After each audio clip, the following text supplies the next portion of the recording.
On February 9th, just mere hours after Matt Ishbia took over as the new Phoenix Suns owner, the unthinkable happened. Kevin Durant was traded from the Nets for pretty much Mikal Bridges, Cam Johnson, and 4 first-round picks.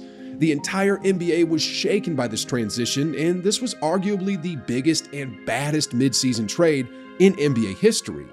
The Phoenix Suns went from the middle of the pack to becoming the favorites to come out of the West overnight.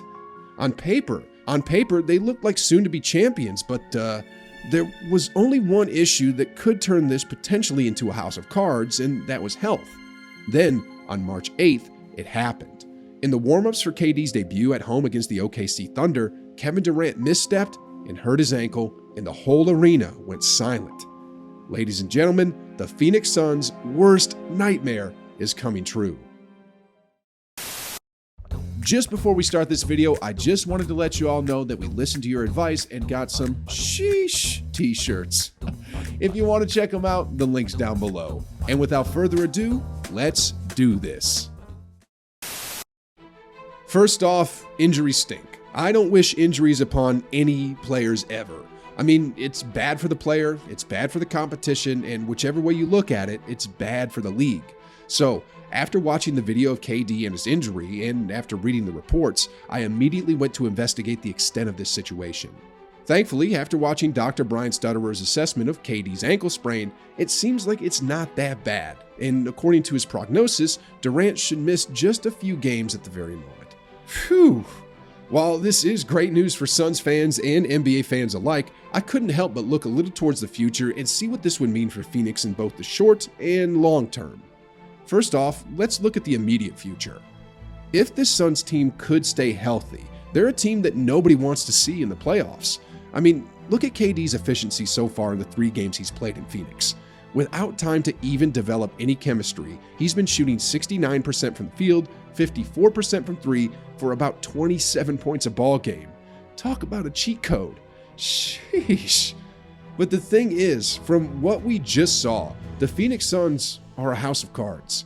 KD is starting to become a bit more injury prone. Look, over the past few years, he's had an Achilles injury, hamstring injuries, MCL injuries, ankle injuries, and the thing is, he's not in his 20s anymore. In fact, he's approaching 35 this calendar year. That's not the age where you want to be having these types of injuries because it's not going to get any better.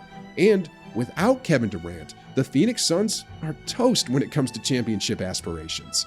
I mean, without KD, the Suns look like barbecue chicken for someone like Luka. Anyway, next off, if Devin Booker has to start carrying more of the load, that's a bit worrisome as well because although he's only 26 years old at the moment, he's starting to have somewhat of an injury problem as well. I mean, last year in 2022, he had a hamstring injury, then this season, he had it again. If you don't already know, hamstring injuries are complicated, they can linger, and they can take you off the court for extended periods of time. And with like 10 teams essentially battling for playoff and play-in positioning in the West, the postseason seems to have already started, which means each and every game is going to be as tough as regular season games can be. Can Durant and Booker stay healthy considering the intensity of these games going forward? Because remember, in recent NBA history, it's not just the most talented teams that win the Larry O'Brien Trophy, it's also the healthiest. Anyway, after Booker is CP3. The point guard isn't getting any younger either. If the Suns go deep this year in the playoffs, he'll be 38 years old, and although he's still an elite point guard who's close to averaging a double-double, he's clearly on the decline. Looking at his statistics, he's had a noticeable drop-off when it comes to efficiency this season because look, he normally scores at nearly 50% from the field, but this year, that number has dropped to 42.5%. That has to worry Suns fans. Then on top of that, the playoffs aren't exactly going to be nice to Paul either because both the Pelicans and the Mavericks have already exposed him last year by attacking him repeatedly when he's on defense, which has shown to nullify his offensive game. You can expect every team to do the same this year. So here's the thing, if any injuries happen to any of these 3-star players, it could derail absolutely everything. Then, from what we've seen in the past, when things go south for the Suns, it's usually DeAndre Ayton who gets the blame from head coach Monty Williams, and when that happens, the team just falls apart. And this, ladies and gentlemen, this is the house of cards that the Suns are playing with at the moment. Anyway, here's another issue. The recent matchup against the Dallas Mavericks showed that even at full health, the Nets can be beaten. I mean, with about 3 minutes left in the fourth quarter, it was still anybody's game with both teams taking the lead at various points. But finally, Luka missed a game-tying potential shot. Imagine these two teams in the first round, which is a possibility. I know the Suns have quite the offense, but hey, in the playoffs, Luka has shown that he's a different animal and quite unstoppable himself. I mean, do y'all remember when he almost took out a prime Kawhi Leonard and Paul George all by himself? If these two teams met in the postseason, it would be an absolute war. And although I still got the Suns winning this one, I can't be confident that they make it through unscathed and without injuries. I mean, this series is going to be a hard-fought 6 or 7 games, and then what's next? Imagine that in the next round, they face off against a fully healthy Golden State Warriors team with Andrew Wiggins and Gary Payton II acting as primary defenders on Durant and Booker. Then on top of that, imagine both Steph and Klay go full-on Splash Brother mode.